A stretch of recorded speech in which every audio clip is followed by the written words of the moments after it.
1928, when you came, how many Muslims were there here? I think there was a very, very small amount. I would think about how many? About 40. About 40 people.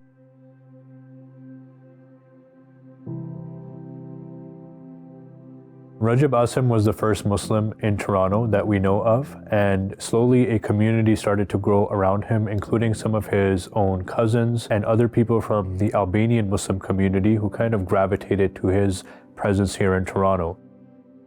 The address was 1273 Bloor Street West, and the first prayer location that would be open and fixed was his living room. He had his High Park Suites business, and on the second floor where he lived, he would gather any kinds of resources that he could find on Islam to share with the wider community, to learn himself. You have Regip Assim stepping in to become the de facto imam of the community. People are seeking to mutually support each other as they all try to establish a life here in Canada. His own home became too small of a space for that, so this is where they began to seek opportunities to gather in larger numbers and bring as many Muslims as possible together. His extended family, his cousins, they had owned a club called the Club Kingsway. It was able to hold prayers. It was able to hold the Eid prayers up until 1957. Sami Karim was part of the group that had taken up the Kingsway Club. The Globe and Mail, in one of these Eid prayers, did a interview with Sami Karim and other members of the community as well, and it was published in an article. And right at the end of the interview, there's this beautiful line in which Sami Karim says that, "I hope one day there will be a mosque in Toronto."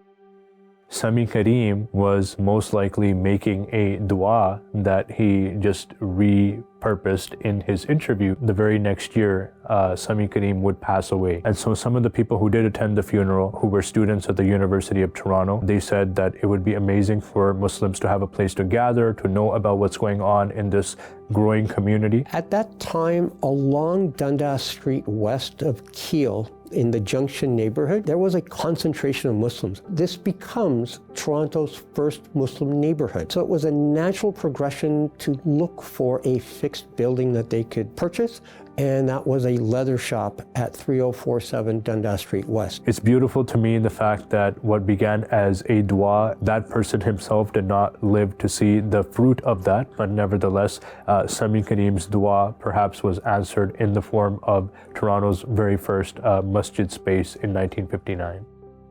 I remember there were teardrops in my eyes.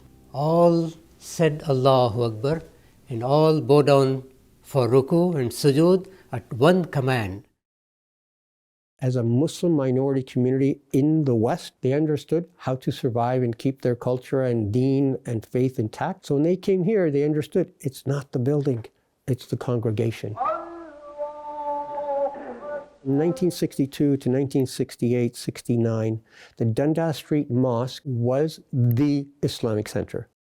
So now there's many thousands and thousands of observant, praying Muslims who need places to pray, and the Dundas Street Mosque would not cut it. There are 5,000 Muslims in the city of Toronto now, and as of 7 o'clock this morning, they have their own place of worship. Allahu Akbar, Allahu Akbar. Here we are at Jami Masjid, can also be known as the Masjid of Toronto, the Mother Masjid. This was a Presbyterian church. It continues as a house of worship, but the Albanian Muslims must be acknowledged. They all came from the Albanian Muslims, of which Regip Assim, that was his background. When that first Eid prayer happened at Jami Masjid and it was covered, there was a lot of curiosity about Islam and Muslims, about this growing community. For the Muslims themselves, there was a lot of optimism.